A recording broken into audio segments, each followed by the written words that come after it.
Buenos días, ¿cómo están? Siempre deseo que estén bien, que estén sobrellevando con fortaleza estos tiempos. Y en esta ocasión es encontrarnos para terminar el asunto del dominio en uno de los temas que nos merecen este grado de autonomía en el tratamiento, y me refiero específicamente a límites al dominio, límites a este derecho real. Lo anunciábamos ya en participaciones anteriores. Si tienen la posibilidad, que también siempre sugiero, de tener el código a mano para que esta conversación sea de algún modo interactuada, van a encontrar este asunto regulado desde el artículo 1970 hasta el final de capítulo. Límites al dominio. Primero, uno tiene que entender, y cualquiera de ustedes ya involucrados en la carrera me parece que lo pueden razonar muy rápidamente, que, como sabemos, incluso nos lo ordena la propia Constitución Nacional, todos los derechos están sujetos a las leyes que reglamenten su ejercicio. Es decir, que uno nunca puede sentir o creer que tiene un derecho ilimitado o sin límite alguno. En este sentido, este derecho real, el derecho madre, que es el dominio, por supuesto también reconoce límites. Y lo primero que me gustaría señalarles es que estos límites al dominio, que van de suyo, es decir, que hacen a los alcances y ejercicios propios del derecho de dominio en general, no lo convierten a ese dominio en dominio imperfecto.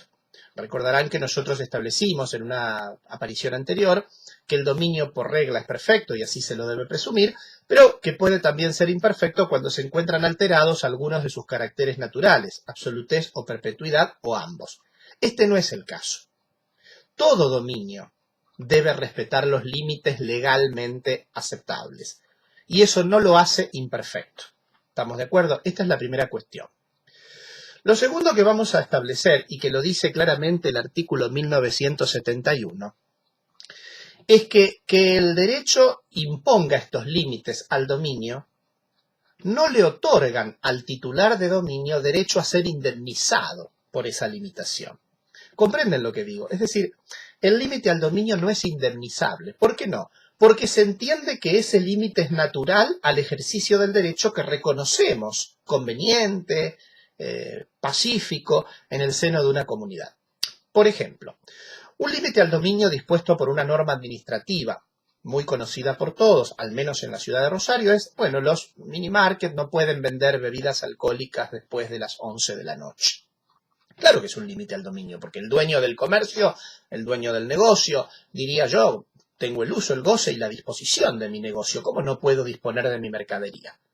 Entonces usted me indemniza, porque la verdad que la mayor parte de la bebida alcohólica yo la vendo a la noche, a la madrugada. ¿Qué es esto de no poder hacerlo? Bueno, no puede hacerlo porque el derecho ha entendido que por una razón de orden público, de salud pública, de paz social, esa es una limitación aceptable, por la cual el kiosquero no tendrá derecho a reclamar ninguna indemnización. El segundo dato que me gustaría compartirles en esta panorámica que hacemos de límites al dominio es lo que nos plantea el artículo 1970. El artículo inicial de este capítulo nos dice que los límites que se originan en el respeto al orden público son de base administrativa.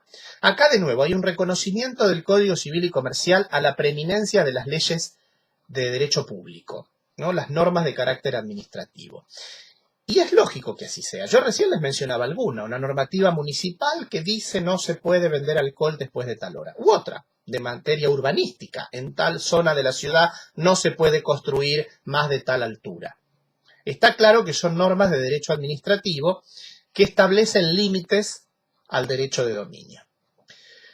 Y luego la norma nos dice, cuando en cambio los límites estén dispuestos en atención a las relaciones de vecindad, por ejemplo el ruido molesto entre vecinos, bueno, esos límites están regulados por el derecho civil en subsidio de lo que las normas administrativas puedan disponer. Es decir, que siempre la preeminencia es del derecho público, entonces, en materia de límites al dominio, con el reconocimiento específico de que aquellos límites que hagan al interés particular y no al orden público pueden tener su origen en el derecho privado. Si ustedes pasan revista y hacen una lectura rápida de los epígrafes de los artículos de este capítulo, es decir, los títulos de cada norma, se van a encontrar que hay una enumeración de límites basados en el interés particular, en general, como pueden ser las cláusulas de inenajenabilidad, ya veremos, otro que denominamos inmisiones, o la norma denomina así inmisiones, el artículo 1973, y siguen, ¿no? Luces y vistas, árboles y arbustos, camino de sirga, obstáculo al curso de las aguas, etc. No vamos aquí a desgranarlos a todos porque sería un tiempo excesivo, pero sí vamos a compartir algunas reflexiones sobre los que consideramos más comunes y significativos.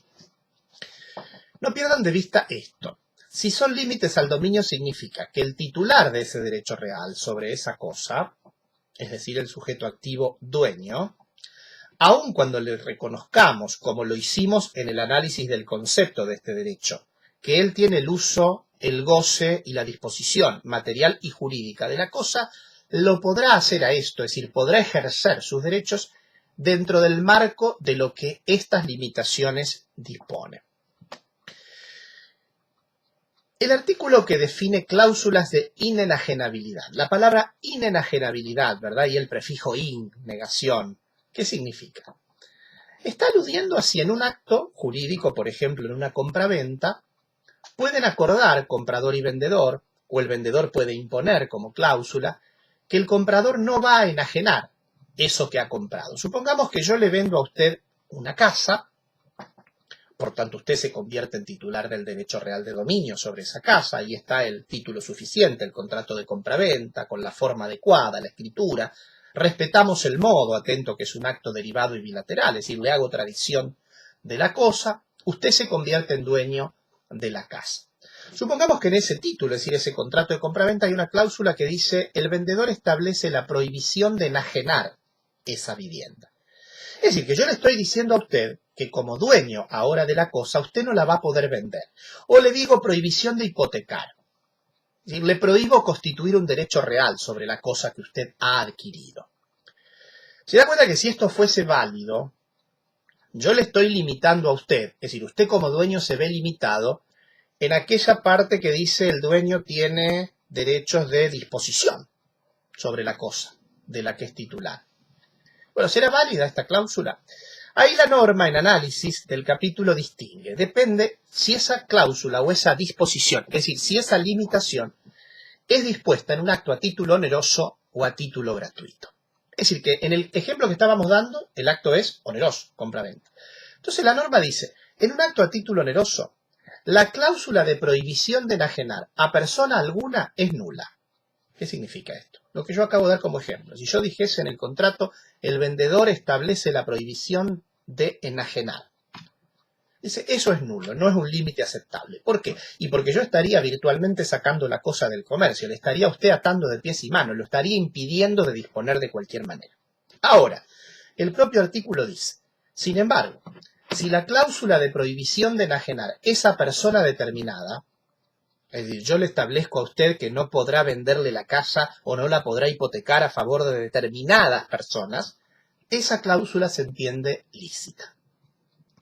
Porque allí no saco a la cosa del comercio. Allí no le estoy limitando a usted de manera absoluta su derecho de disponer, sino que solo lo estamos recortando o acotando de un modo que el derecho entiende razonable o aceptable. En cambio, si el acto es a título gratuito, supongamos una donación, yo le dono mi casa y le digo a mis sobrinos, por ejemplo, en el acto de donación establezco que yo, Gustavo Nadalini, dono terrenos, 7 terrenos, uno cada uno a mis sobrinos, y les prohíbo venderlo, o les prohíbo darlos en usufructo, o les prohíbo hipotecarlos.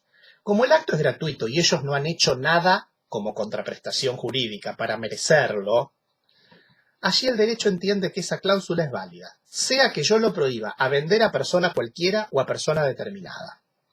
Pero le pone un tope temporal. Dice, esa cláusula será válida por el tiempo máximo de 10 años. De modo que si yo hubiese establecido por 5 años, será por 5. Si hubiese establecido por 12, valdrá por 10. Este es un poco el tema respecto a esa primera limitación de derecho privado, que es la cláusula de inenajenabilidad. El segundo límite que me parece muy interesante trabajar porque se ve en lo cotidiano permanentemente es el artículo de las inmisiones. La palabra inmisión, ¿a qué le suena? Inmiscuirse, meterse. Claro, Inmisiones refiere a cualquier molestia que con su conducta el vecino genere a otro. Ruidos molestos, olores, luces, vibraciones. Claro, me dice la norma, ¿el vecino lo tiene que tolerar a esto? ¿Lo tiene que soportar? Bueno, no. Si ese ruido, esa vibración, esos olores exceden la normal tolerancia, dice la norma, y acá se juega con un concepto relativamente ambiguo que habrá que integrarlo, ¿no? ¿Qué es la normal tolerancia? Y dice, según las condiciones del lugar. No es lo mismo el ruido que yo puedo hacer un domingo a la tardecita en un barrio que una madrugada en un departamento del centro. No es lo mismo, evidentemente, el ruido que se va a generar en un comercio habilitado como bar, en horarios permitidos, que en una escuela. Es decir, que habrá que ver que lo que el vecino haga en el ejercicio de su derecho no perturbe, no se inmiscuya en el debido descanso, silencio, en la comodidad del otro, de un modo que exceda la normal tolerancia. Si eso lo excede, es decir, si el ruido, las luces que genero, yo tengo reflectores en mi balcón, o las vibraciones, me la paso trabajando con un taladro porque hago tal tarea y uso mi casa como atelier. Si esas cosas, un aire acondicionado que te perturba del otro lado de la pared de tu cama y prácticamente vos vibrás en el somier. Si entonces la conducta del otro genera una molestia que excede la normal tolerancia, entonces ese otro tiene acciones para solicitarle al juez que el vecino cese, es decir, deje de hacer lo que está haciendo, o adecúe lo que está haciendo a un modo que no lo perturbe. Por ejemplo, yo diría una parrilla en Rosario, ha habido muchos casos, a que construyan una chimenea, una especie de salida de humo de altura que evite los olores a los balcones vecinos, por ejemplo. O alguien que tiene luces, ha pasado en la ciudad de Rosario con determinados comercios, que las modifiquen de tal modo que no den de lleno a las habitaciones de los edificios de enfrente. Es decir, o adecuar el uso que están haciendo o cesar directamente si la adecuación no es suficiente. Esa podría ser la decisión judicial, más en el caso de que se justifique y se acredite el derecho a un daño. No estamos hablando acá de que el límite da derecho al daño. Estamos diciendo que la violación al límite, el que hizo tanto ruido molesto, habrá que justificar que se le pidió que no lo haga, que se le mandó carta documento, que se lo intimó a cesar y lo siguió haciendo, poder indemnizar al perturbado, es decir, al inmiscuido, al molestado en su secuencia. Esto es muy interesante, se dan cuenta ustedes, porque permanentemente los vemos a esto. Y son muy difíciles de resolver. Los ruidos molestos, el perro que ladra todo el día en el edificio, los muchachos estudiantes que hacen fiestas de madrugada en días de semana, la gente que escucha música a horas inadecuadas, las obras de construcción que realizan tareas en horarios inadecuados. Porque la norma nos dice que aun cuando estas conductas estén autorizadas, no deben exceder la normal tolerancia. Por ejemplo, un edificio que tiene permiso de obra perfectamente va a hacer ruido, pero otra cosa es que lo haga a las 2 de la tarde. Entonces, esta norma es muy interesante. ¿Y qué debe ponderar el juez? Dice la norma del artículo 1900, insisto, 73, para resolver si ordena el cese o la remoción de la causa de la violación al límite. Y se debe ponderar el uso regular de la propiedad. ¿Para qué está? Si a usted le han autorizado esta propiedad como bar, está claro que alguna cosa de movimiento va a haber. El uso prioritario de la propiedad. ¿Qué había antes acá? ¿Usted vino después y antes había tal cosa? Las exigencias de la producción, dice la norma también. Es decir, en una sociedad como la nuestra y una urbanidad como la que, por ejemplo, tenemos en Rosario, es inevitable que haya molestias, el transporte va a generar ruido, va a haber una parrilla haciendo olor. Bueno, el límite es la normal tolerancia. Analicen bien esa norma, es una linda norma para ver cómo juega el tema de los límites al dominio. Bueno, y después hay otros límites más. El camino de sirga es una vieja limitación que le ponía ya el derecho romano a los propietarios de inmuebles linderos a cursos de agua. La norma actual dice cuando ese curso de agua sea apto para el transporte, si su propiedad termina en la costa efectivamente, no si la separa una calle, ahí no habría conflicto, pero si su propiedad termina en el río, digamos así, usted está obligado a dejar una franja paralela a su propiedad de 15 metros para que quienes necesiten acceder al río para transportar o transportarse puedan hacerlo. Entiende que usted no pierde esa franja de propiedad. Usted la puede usar, incluso la puede usar para los mismos fines para los que las debe dejar o para otros, en tanto no impida el uso, en ese caso el pasaje, hacia el curso de agua por parte de terceros. Claramente es un límite al dominio, porque usted no podría cerrar eso. No podría hacer allí una playa privada en el sentido de decir acá no pasa nadie. Sí puede impedir que vaya gente a instalarse a tomar sol, pero no puede impedir que la gente la utilice como espacio de paso hacia el río. Luego van a encontrarse con otras normas que yo ya dejaría para que en todo caso ustedes puedan, dado el minutaje que ya llevamos acá, permítanme el neologismo, para que ustedes analicen, ¿no? Como es el caso de las luces y vistas, que refiere básicamente a lo que llamamos como aberturas o ventanas de edificios. La pregunta acá es, ¿puedo hacer una ventana donde se me ocurra? ¿O la debo hacer a determinada altura? Ese agujero, esa ventana, me puede permitir ver qué pasa con mi vecino, es decir, meterme en la cocina de mi vecino. Bueno, el sentido común le indica que no. El código establece algunos metros de altura determinados, pero esto está sometido, como dice ya la primera norma de este capítulo, a las leyes o normas administrativas. Así que habrá que ver, por ejemplo, si la municipalidad dispone normativa en base a esta materia, por ejemplo, en lo que hace al urbanismo o a la construcción de edificios. Y el último artículo habla de árboles y arbustos. Esta es una vieja norma también remozada, es decir, modificada de lo que era la vieja del Código Civil anterior. Antes se hablaba de que los árboles no podían estar a menos de 3 metros de la pared medianera, por ejemplo en un patio, y los arbustos a 1 metro. Ahora no se habla de distancia, sino se habla de que las ramas y raíces no molesten, lo cual me parece que es mucho mejor. Es una norma que da lugar a interpretaciones más abiertas, pero también más justas. Y se dan cuenta ustedes que aquí el conflicto no es menor.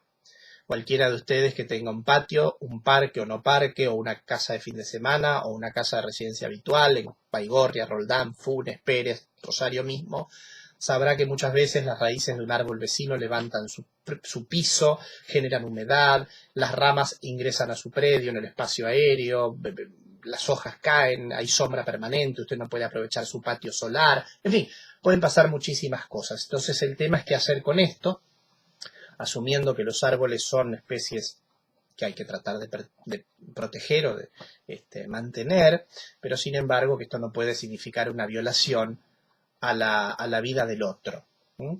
Es decir que, bueno, un poco esto es el asunto de límites al dominio.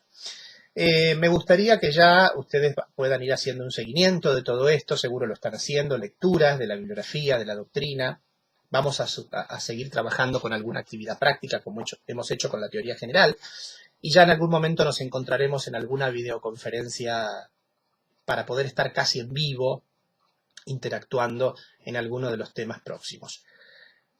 Que tengan una linda semana en lo que sigue, una Semana Santa también en la medida que pueda, por lo menos pensando en sus afectos y vinculados de algún modo con ellos.